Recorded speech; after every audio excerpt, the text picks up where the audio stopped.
അമ്മ മേടിച്ചിട്ട് വരാം. ഒന്ന് സോയിരി എന്താ പാടൊന്ന് റേഷൻ കട കടലപ്പിണ്ണാക്ക് മേടിക്കാം. ഒരു 5 മിനിറ്റാ ഞാൻ വീട്ടിൽ പോയി കുളിച്ച ഡ്രസ് മാറിയിട്ട് ഇപ്പൊ എന്റെ പൊണ്ണു ഇപ്പിട്ടേക്കുന്ന ഡ്രസ്സിന് എന്താ കുഴപ്പം? ഇത് വീട്ടിലെടുക്കുന്ന ഡ്രസ്സാണ്. ശോകം ഇപ്പൊ വരാം.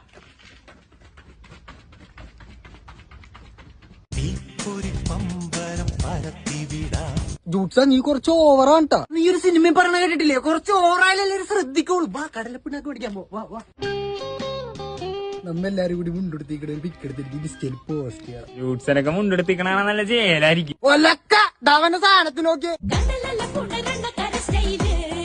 ജൂട്ട്സിന്ന് ഓണ സെലിബ്രേഷൻ. നീ എന്താ പട്ടായ പോണ? പട്ടായ പോകുമ്പോ അത്ര കളസ് കൊടുക്കാൻ പാടില്ല. ഞാൻ ഇന്ന് കുറച്ച് അധികം ഫാഷനാണ്. എടാ നമ്മളെ 10 ട്യൂഷൻ സാർ മരിച്ചു. നീ ജൂട്ട്സിനെ വിളിച്ചു പറ, അയാളുടെ പെറ്റായിരുന്നല്ലോ സാലേ ഹറാമി. ഷിബു സാർ പോയടാ. എവിടെ പോയി? മരിച്ചു പോയടാ. ഇപ്പൊ സ്വർഗത്തിലെത്തിയിട്ടുണ്ടാവും. ചാൻസ് കുറവ്. എന്നെ പൊതിരെ തല്ലിട്ടുള്ള മനുഷ്യനാ. നീ ഒന്ന് വേഗം റെഡിയായി വാ.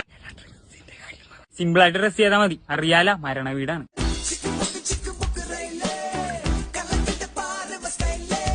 എടാ മയിലേ, നിന്നോട് ഞാൻ എന്താ പറഞ്ഞ? സിമ്പിൾ ആയിട്ട് വരാൻ പറഞ്ഞു. സിമ്പിൾ ആയിട്ട് വന്നു. ഇത് ഓക്കെ അടിധൂളെ അടിച്ച് കാരണം ഞാൻ പൊളിക്കും. മരിച്ച വീട്ടിൽ നീ ഫാഷൻ ഷോ നടത്താൻ പോണം. ഇല്ല, പക്ഷെ അയൽവക്കത്തോളം അന്വേഷിച്ച് എല്ലാം ബെല്ലൊക്കെ ശവം കാണാൻ പറ്റും. അതുകൊണ്ട് എനിക്ക് ഇത്ര സിമ്പിൾ ആവാനേ പറ്റുള്ളൂ. നിങ്ങൾക്ക് ഇഷ്ടപ്പെട്ടില്ലെങ്കിൽ നിങ്ങൾ പോയി വെക്കോ. ഞാൻ ഹൈവേ കൂടി കറങ്ങി വരാം. വേറെ ഒന്നുമല്ല, സ്കൂൾ വിടാൻ ടൈമായി. അതുകൊണ്ടാ ഓട്ടെ.